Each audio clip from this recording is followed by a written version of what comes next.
दोस्तों नमस्कार। कैसे आप लोग? उम्मीद करता हूं कि सब लोग अच्छे होंगे। दोस्तों जो आज का जो बिजनेस आइडिया है ना, बहुत ही दमदार बिजनेस आइडिया है दोस्तों। दमदार इसीलिए कि आपको इस बिजनेस करना है तो 1 रुपए भी लगाने की जरूरत नहीं। मतलब बिना पैसे से आप ये बिजनेस करके महीने में लाखों रुपए कमाई कर सकते हो दोस्तों। 100% मैं बता रहा हूँ। ये ना बिजनेस में ऐसे हवा हवा में नहीं बोल रहा हूँ। मेरा दोस्त है यही पुणे में, एक मेरा दोस्त करता है ये बिजनेस। पूरा तरीका उसका जो भी बिजनेस करने का उसने जो जो स्ट्रेटजी जो अपनाया और पहले बिजनेस सेटअप करने के लिए उसने क्या क्या किया, सब कुछ बातें दोस्तों डिस्कस करता हूं ये एक ही वीडियो में। जैसे कि कौन सा बिजनेस आइडिया है, कौन ये बिजनेस कर सकता है, जो मेरे दोस्त के जैसे कौन कर सकता है और कहां से कर सकता है। इसमें इन्वेस्टमेंट तो दोस्तों जीरो है, प्रॉफिट बहुत ही ज्यादा है दोस्तों। सब कुछ बातें दोस्तों डिस्कस करेंगे ये एक ही वीडियो। बिजनेस आइडिया का जानकारी दोस्तों आप लोगों को अच्छा लगा तो दोस्तों जरूर लाइक शेयर सब्सक्राइब करना मत भूलिए दोस्तों। चलिए दोस्तों, आप लोगों का टाइम वेस्ट करना नहीं चाहता हूं। आज की जो बिजनेस आइडिया है दोस्तों, स्टेशनरी होलसेल का बिजनेस आइडिया है। स्टेशनरी का नाम सुनते आपका मन पे 100% ये सवाल आ रहे होगा कि यार इस बिजनेस के लिए तो यार बहुत पैसा लगता है, क्योंकि स्टेशनरी लाना पड़ेगा और होलसेल रेट पे हमको रिटेलर को बेचना है तो पैसे की जरूरत पड़ता है, ट्रांसपोर्ट से लेकर जो स्टेशनरी का रेट तक। सर जिसको भी जो भी मन पे सवाल आ रहे हैं ना दोस्तों, मैं क्लियर कर दूंगा ये एक ही वीडियो में। वीडियो को आप अंत तक देखोगे तो आपको क्लियर हो जाएगा। यार मैं एग्जांपल के साथ आपको बोल रहा हूँ। जैसे मेरे दोस्त जो कर रहे हैं पहले, मतलब काफी सालों से भी कर रहे हैं, अभी भी यही बिजनेस कर रहे हैं दोस्तों। बिना पैसे से वो लाखों रुपए कमा रहे हैं, तो आप भी कमाई कर सकते हो दोस्तों, आप आपका गाँव में रह कर भी। ठीक है दोस्तों, पूरा वीडियो को क्लियर समझा दूंगा दोस्तों स्टेप बाय स्टेप। पहले ये समझते हैं दोस्तों ये बिजनेस कौन कर सकते हैं। बिजनेस कोई भी कर सकते हैं दोस्तों, इसके लिए अलग से कोई ट्रेनिंग के अलग के स्किल की कोई जरूरत नहीं है। ये बिजनेस कोई भी कर सकता है और कहीं से भी कर सकते हैं। आप गांव का रहने वाले हो, शहर का रहने वाले हो, कुछ फर्क नहीं पड़ेगा। आप अपना गांव से भी ये बिजनेस शुरू कर सकते हो और अच्छा खासा पैसे कमाई कर सकते हो दोस्तों। तीसरा नंबर ये है कि दोस्तों ये बिजनेस में ना, मतलब ये बिजनेस कैसे करना है मैं आपको क्लियर समझा दूंगा। उससे पहले मैं अभी बताना चाहता हूं दोस्तों, मेरा दोस्त ने ये बिजनेस कैसे कैसे किया, उससे आपको समझ में आ जाएगा। जैसे कि उसने पहले ना जो स्टेशनरी का जो मैन्युफैक्चरर है, जो स्टेशनरी कहाँ पे तैयार होता है, उस मैन्युफैक्चरर को जाके मिला उसने। उनसे वो क्लियर बात किया कि मैंने लॉट के हिसाब से आपको डिमांड दे दूंगा, लॉट के हिसाब से मैं ऑर्डर दे दूंगा। वो ऑर्डर जिस पते पर का जो जिस एड्रेस का जो ऑर्डर रहता है उस एड्रेस पे आपको डिलीवरी करना है। जितना ऑर्डर मैं देता हूं उतना।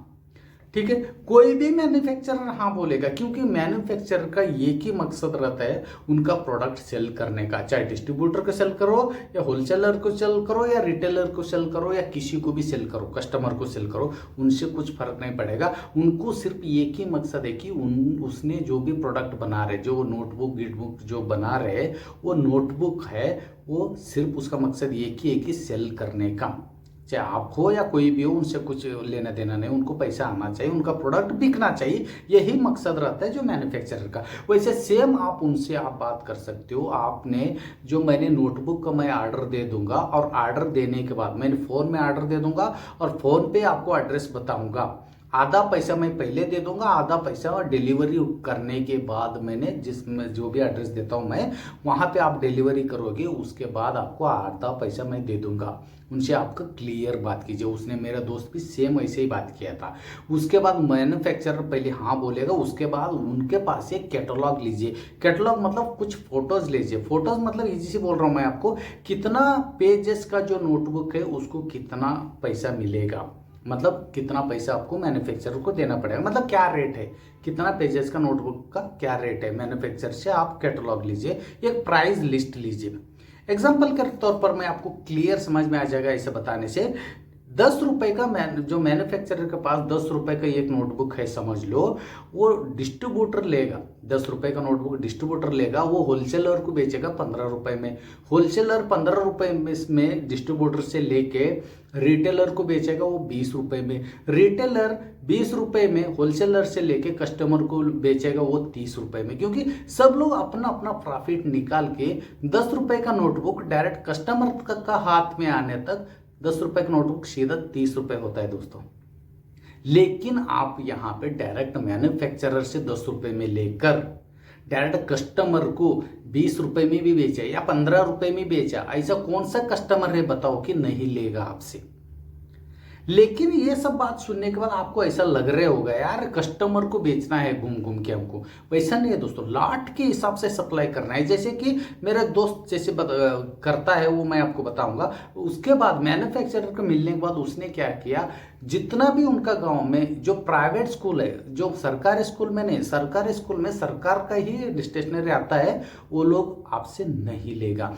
जितना भी आपका गांव का जो भी प्राइवेट स्कूल है, प्राइवेट कॉलेज है, वहाँ का प्रिंसिपल को या प्राइवेट स्कूल का कमेटी मेंबर से उसने मिलने के बाद उनको क्लियर बताया कि मैं एक सप्लाई मतलब स्टेशनरी का सप्लाई करने वाला होलसेलर हूँ, ठीक है। आप मेरे पास से नोटबुक आप लोगे तो मैं कम से कम रेट पे जितना चाहिए उतना आपको स्टेशनरी सप्लाई कर सकता हूँ। उनको क्लियर कट बताइए। जैसे कि पहले पिछला साल में जो भी स्कूल का कमेटी वाले जहाँ से भी वो लोग होलसेलर से स्टेशनरी जैसे नोटबुक लिया समझ लो, जैसे एक नोटबुक लिया समझ लो, वो लोग 20 रुपए के हिसाब से, ठीक है। आप उनको क्लियर कट बोल दीजिए मैंने इस बार आपका स्कूल में सिर्फ 15 रुपए, 18 रुपए, 16 रुपए जितना जो भी आप रेट लगा रहे लगाइए, मिनिमम यहाँ पे 15 रुपए रेट लेके चल रहा हूँ। 15 रुपए के हिसाब से मैं आपको जितना चाहिए उतना नोटबुक सप्लाई करूंगा। इतना बोलने के बाद वैसा कौन सा स्कूल का कमेटी वाला है, वैसा कौन सा जो स्कूल का जो प्रिंसिपल है आपसे नहीं लेगा दोस्तों, 100% लेगा। वही नोटबुक उतना ही पेजेस का आपने कमी रेट पे उनको दे रहे, क्योंकि जितना भी आप कमी रेट करो आपसे कमी रेट कोई भी नहीं देगा, होलसेलर कोई भी डिस्ट्रीब्यूटर नहीं देगा, क्योंकि आप डायरेक्ट मैन्युफैक्चरर से खरीद के आप डायरेक्ट कस्टमर को दे रहे। तो वैसा कौन सा जो स्कूल का कमेटी वाले आपसे नहीं लेगा दोस्तों, 100% लेगा। ये वैसे ही स्ट्रेटर्जी, ये जो मेरा दोस्त ने जो अभी जो बिजनेस कर रहे वैसे ही जो स्ट्रेटर्जी अपनाया, उसने मैन्युफैक्चरर को मिला, वहाँ से रेट का बात किया, डायरेक्ट स्कूल पे आया, स्कूल का जो कमेटी मेंबर है या स्कूल का प्रिंसिपल है उनसे बात किया, यहाँ से 10 रुपए का जो नोटबुक लिया वहाँ पे 15 रुपए में बात किया, ठीक है। बात करने के बाद सप्लाई की बात करूंगा तो एग्जाम्पल एक स्कूल का जो प्रिंसिपल से उसने बात किया, वो लोग बोल दिया समझ लो मेरे को 50,000 नोटबुक चाहिए। अभी बात यहाँ पे आता है आपके मन पे शायद सवाल आ रहे होगा यार स्कूल में नोटबुक लेता है क्या? 100% लेता है दोस्तों। आप लोगों को मालूम है आजकल ना स्कूल में ही सब बच्चे लोगों को नोटबुक स्कूल से ही मिलता है, तो प्राइवेट स्कूल में 100% लेता है, हर स्कूल में लेता है, ठीक है। इसलिए आपसे आप जहाँ पे भी मिलोगे उतना कम ही रेट का आप बात करोगे तो आपसे भी लेगा।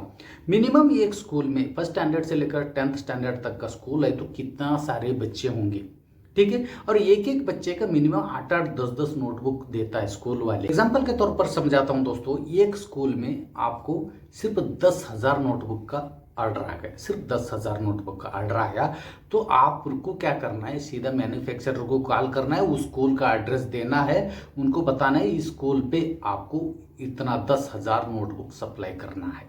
उससे पहले आपको प्रिंसिपल या उस स्कूल का कमेटी का जो मेंबर है जिसको आप मिल रहे हो उनको क्लियर बताना है दोस्तों, पहले आधा पेमेंट जो आपको देना पड़ेगा 10,000 नोटबुक का 15 रुपए के हिसाब से जितना होता है उतना 50% पैसे आपको पहले देना पड़ेगा।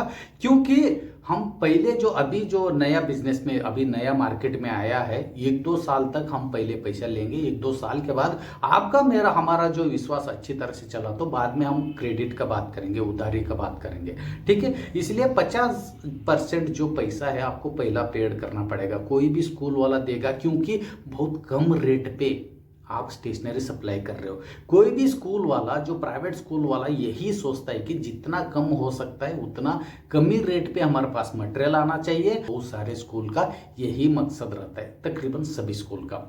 तो आप कम से कम रेट पे उनको आप दे रहे हो तो 50% पैसे आपको पहले दे देगा, तब वो 50% पैसे आप जो मैन्युफैक्चरर को आप दे सकते हो।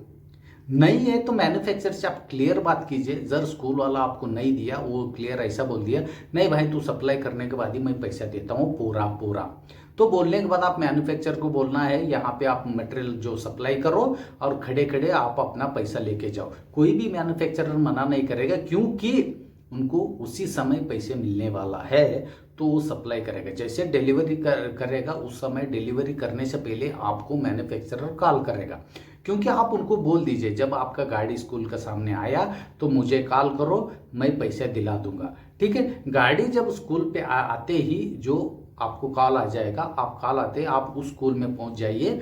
जब जहाँ पे वो लोग रखने के लिए बोलेगा, वो जो मैन्युफैक्चरर का ही जो वेंडर लोग रहेंगे, जो डिलीवरी करने वाले, स्टेशनरी सब उतारने वाले, वो जहाँ पे भी स्कूल का प्रिंसिपल बोलेगा वहाँ पे उतरवाइए और पैसे कलेक्ट कीजिए। जितना आपका कमीशन बनता है, एक नोटबुक का पीछे 5 रुपए के हिसाब से आप कमीशन रखिए, बाकी पैसे आप मैन्युफैक्चरर को दीजिए।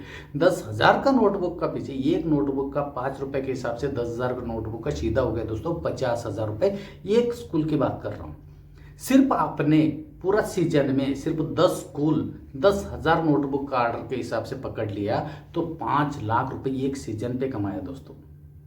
सिर्फ 10 स्कूल की बात कर रहा हूं। जर आपने गांव शहर जो भी कवर कर लिया, 10 से ज्यादा जितना आप मेहनत करोगे उतना यहाँ पे पैसा है। क्लियर है? तो 10 स्कूल से आपने 5 लाख रुपए कमाया दोस्तों। ठीक है, उसके अलावा भी जो मेरा दोस्त क्या कहाँ पे सप्लाई करते हो मैं क्लियर बताऊंगा। जितना भी स्टेशनरी का जो दुकान है, जहाँ पे नोटबुक का जो बिक्री होता है, स्टेशनरी का दुकान में वो सप्लाई करता है, जनरल स्टोर में सप्लाई करता है, किराना दुकान में भी नोटबुक बिकता है दोस्तों, वहां पे वो सप्लाई करता है। होलसेल में, रिटेल में, और डिस्ट्रीब्यूटर को सब जगह वो कम से कम रेट पे वो सप्लाई कर रहे, तो कोई भी मना नहीं करेगा। क्योंकि वो एक होलसेलर डिस्ट्रीब्यूटर के पास से जो नोटबुक लेके कस्टमर को बेचना है तो आपसे ज़्यादा रेट पे वो खरीद रहे, तो आप खुद उनका दुकान में जाके डिलीवरी करके वो भी कम रेट पे आप डिलीवरी कर रहे, तो कोई भी दुकानदार चाहे होलसेलर हो या रिटेलर हो, कोई भी मना नहीं करेगा दोस्तों। ये बिजनेस बहुत इजी तरीके का बिजनेस है, ज़्यादा दिमाग लगाने की भी ज़रूरत नहीं है, और थोड़ा बहुत आपको मेहनत ये करना पड़ेगा। हर स्कूल, कॉलेज, स्टेशनरी दुकान, जनरल स्टोर, जितना भी दुकान में जो नोटबुक जो बिकता है वो सभी दुकान में आपको विजिट करना पड़ेगा, उनको क्लियर तरीके से समझाना पड़ेगा। ज़्यादा समझाने की भी ज़रूरत नहीं, क्योंकि आप कम से कम रेट पे उनको सप्लाई कर रहे हैं, अच्छा क्वालिटी का, ज़्यादा पेजेस का जो नोटबुक है। और स्टेशनरी की बात करूंगा तो सिर्फ नोटबुक एक ही नहीं होता है दोस्तों, इसमें ना 50 तरह का जो आइटम होता है, जैसे होगा पेन, पेंसिल, कंपास, जैसे स्कूल बैग हुआ, स्कूल का जो शूज़ हुआ, सॉक्स हुआ, ऐसे बहुत सारे जो आ जाते हैं स्टेशनरी में, एक दो नहीं आता है। और कोई भी प्रोडक्ट हर स्कूल की ज़रूरत है, हर स्कूल में बच्चे लोगों की ज़रूरत है, तो हर स्कूल वाला आपसे प्रोडक्ट ले लेगा अलग अलग तरीके से। एक एक स्कूल में सिर्फ मैंने नोटबुक का ही डिमांड की बात कर रहा हूँ, नोटबुक का ऑर्डर की बात कर रहा हूँ। हर स्कूल वाले जैसे pen, pencil, eraser, sharpener, compass, अलग अलग जो बैग है, हाँ, एक टिफिन बैग अलग होता है, स्कूल बैग अलग होता है, शूज़ अलग होते हैं, सॉक्स अलग होता है, ऐसे बहुत सारे जो आइटम स्टेशनरी का आता है, सब लोग डिमांड आपको देने लगा। तो आप सोचिए दोस्तों, मेरा दोस्त क्या करता है, जहाँ तक स्कूल का बैग में स्कूल का नाम का भी प्रिंट मार के वो बैग भी सप्लाई करता है दोस्तों। वो ना लाखों रुपए कमा रहे, लाखों रुपए कमाता है, क्योंकि एक एक बैग के पीछे उसको 10-10 रुपए भी जो प्रॉफिट मिला, तो एक एक स्कूल में कितना बैग सप्लाई करता है दोस्तों, आप सोचिए। क्योंकि स्कूल का नाम का जो प्रिंटेड जो बैग जो प्रिंट करने में क्या करने का, सीधा बैग मैन्युफैक्चरर को पकड़ने का, शूज़ सप्लाई करना है, शूज़ मैन्युफैक्चरर को पकड़ो, सॉक्स सप्लाई करना है, सॉक्स मैन्युफैक्चरर को पकड़ो, सभी अलग अलग मैन्युफैक्चरर को पकड़ो और सप्लाई करते रहो। और बुक के ऊपर, जो नोटबुक के ऊपर भी स्कूल का नाम का जो स्टैंप चाहिए, मैन्युफैक्चरर को बता दो, स्टैंप बनवा दो, उनको दे दो, और 1-2 रुपये आप ज़्यादा आप प्रॉफिट कमा सकते हो कमीशन बेसिस पे। क्योंकि प्रिंटेड का जैसे 15 रुपये में जो मैन्युफैक्चरर आपको दिया था, तो प्रिंटर का आप इनको 20 रुपये में सप्लाई करो, 18 रुपये में सप्लाई करो, एक एक नोटबुक का पीछे 2-2, 3-3 रुपये भी आपको कमीशन मिला, तो लाखों रुपए में कमाई होगा दोस्तों, लाखों रुपए की बात कर रहा हूँ। दोस्तों प्लीज़ मुझे ये कमेंट्स करके बताइए बिजनेस करने में आपको कहाँ पे दिक्कत हो सकता है, और ये इन्फॉर्मेशन में आपको कहाँ पे डाउट आ सकता है। प्लीज़ मुझे कमेंट्स करके बताइए। जहाँ पे जो भी आपको दिक्कत आते है, जो भी आपको डाउट आता है, सवाल पूछिए दोस्तों, उस सवाल का जवाब मैं जरूर आपको दे दूंगा। दोस्तों मिलता हूँ दोस्तों एक यूनिक तरीके के बिजनेस आइडिया लेकर, तब तक के लिए धन्यवाद।